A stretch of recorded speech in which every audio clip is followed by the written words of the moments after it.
Kurt Helin joins us now on the Little Caesars Hot and Ready Hotline on 107.7 The Franchise, and we appreciate you doing so, Kurt. All right, Thunder first, and then let's branch out after that. What, if anything, looks different to you about the Thunder here recently, Kurt? I think the talent level's always been there. It's just been a question of getting it healthy. I mean, that win over the Wizards was kind of a reminder that frankly, one half of really good play from Westbrook and Durant will overwhelm just about every team in the league. They played well in that. I think in the last 5 or so that won 4 in a row, but those are quality wins. You beat good teams, and I think the defense is just coming together a little bit better. You've had some good Waiters games and some bad Waiters games, but I think you'll get some good nights out of him. A little more steady bench play. Just everybody's healthy. This was always the team that made the Western Conference Finals once they got right. I think it just took a while to get healthy and get everything clicking. There's the margin. You used to be able to survive a lot easier in the NBA and in the West in particular if a guy was down. It's just hard to do that now. The margins are so slim because there's so many good teams. Obviously, when and it's starting to become an annual thing now with the Thunder going to Washington. It sparked the whole KD to DC stuff again. Did anything that happened over the course of last week get your juices flowing on that story? No, I'll tell you though, in Washington D.C., that is the thing. Like it's like Redskins level crazy with that. They are emboldened, I guess you'd say, by LeBron going back home, and they think Durant will kind of choose that same path. I don't know that he will. I don't know that I've told you guys before.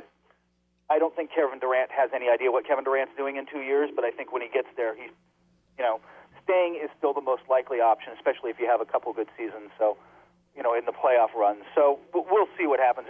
Nothing to me really changed. What did he say? He basically came out at one point and said, I like it here in Oklahoma City. I really am not planning on leaving. And then he said, but it's cool to be wanted. Because, of course, it's cool to be wanted. It's cool to have your hometown people, calling for you, but I don't think it moves the needle anyway. Kurt, play devil's advocate to the Thunder fans, and obviously with the Thunder winning 4 in a row, there's a lot of optimism, and for good reason around here. But, Zach and I looked at the Western Conference standings a couple days ago. I don't think anyone feels like San Antonio, Houston, or the Clippers are going anywhere. They sit at 5, 6, 7. So play devil's advocate. Tell me why Phoenix might hold on to that 8th spot over Oklahoma City. Well, the thing is that they're good.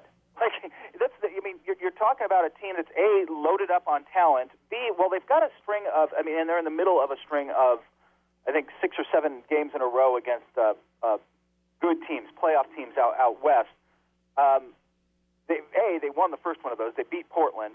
B, they're going to win a chunk of those, and they've got a very home-heavy schedule the rest of the way. They are loaded for bear at home. I worked out the numbers the other day, and they've moved a little since then, but I did the numbers last week. Was it last week or early Monday? And it was with Phoenix.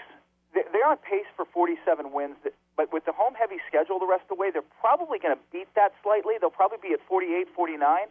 If you're getting to 50 wins, you've got to go. Well, I don't think 29 and 12 the rest of the way, 28 and 12. Mm-hmm. You're going to have to win a lot of games. If they're fully capable of doing it, I think you can get there and get past them. I think the Thunder, I should say, are the better team. But it's not going to be easy. They're not rolling over.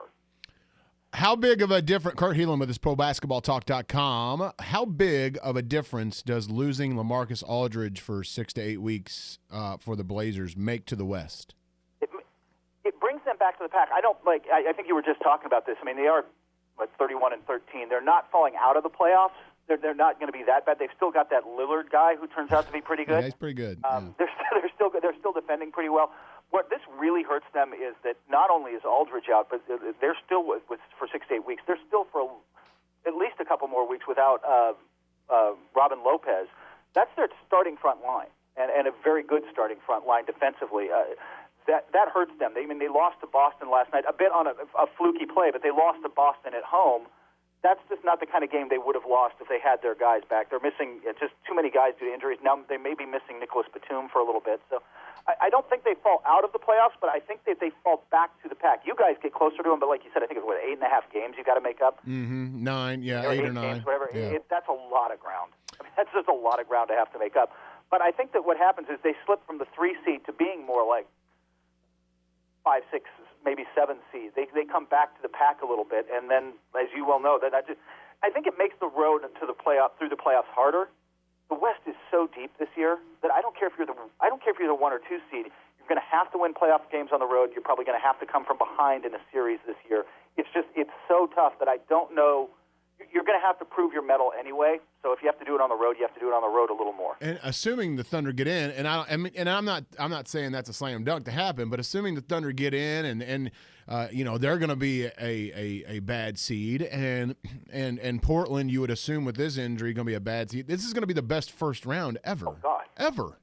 There is no soft game. I mean, like you said, there's a good chance that I think the Spurs will probably get on a little run now. They're finally healthy. They're like you. It's after all spending the first half of the season talking about the new guard, like, oh, Portland's great, and look how great. And no doubt Golden State is a legit contender and playing very well. But suddenly, San Antonio's healthy and Oklahoma City's healthy, and the old guard in the West doesn't look so bad. Right. But you're right. That old guard is still going to be in the bottom half. I mean, they're going to be 5, 6, 7, 8 seeds. Who's going to fall to 8? I mean, if it's not Oklahoma City, it's going to be what? San Antonio or the Clippers or maybe Portland? Those are really good teams that are suddenly the 8 seed. There's no easy round in the West. Well, I'm going to make that my last question. I'm going to ask you a question similar to that, but I'm going to make it my last one. Real quick, a couple of other things really fast. Kurt Helin with us. Give me your shocker. Give me the shocker that you're going to shock everybody with as far as who you think should be an all-star reserve. I don't know that I'm really the West again. It's so deep that I have Chris Paul on. I know that the TNT guys didn't. I think he's got to be there. I think out east, you can make a really good case for Korver. I think you can make some really interesting cases out east. Out west, I mean, I'm leaving guys like Klay Thompson off, and Klay's had a monster year. It's just brutal. But I've got Westbrook and Durant in. In spite of the injuries, you got Cousins in. I play them both. You got Cousins? Yeah, I do have Cousins. That means leaving out. More centers. With Aldridge out and likely Kobe, it opens up a couple spots so some deserving guys can get in. Aldridge deserved it. Kobe maybe not so much, but now some extra guys will get in. Is that it for Kobe? For this season, I'll just say that I talked to some people around the Lakers. They're waiting for the diagnosis, but they are pretty convinced it's surgery. It's what Patty Mills had and took 6 months to get back from. It's season ending for him probably.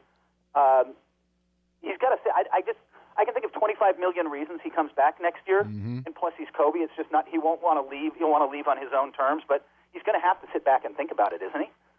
I would imagine. And then this is it. The 9 seed, you can just finish with one word and we'll let you go. The 9 seed in the Western Conference at the end of the year. We're going to ask you this every week. Kurt Helin predicts the 9 seed in the West to be 48 win Phoenix Suns. And second straight year, you feel bad for them. See you later, Kurt. We'll talk to you. Take care, man.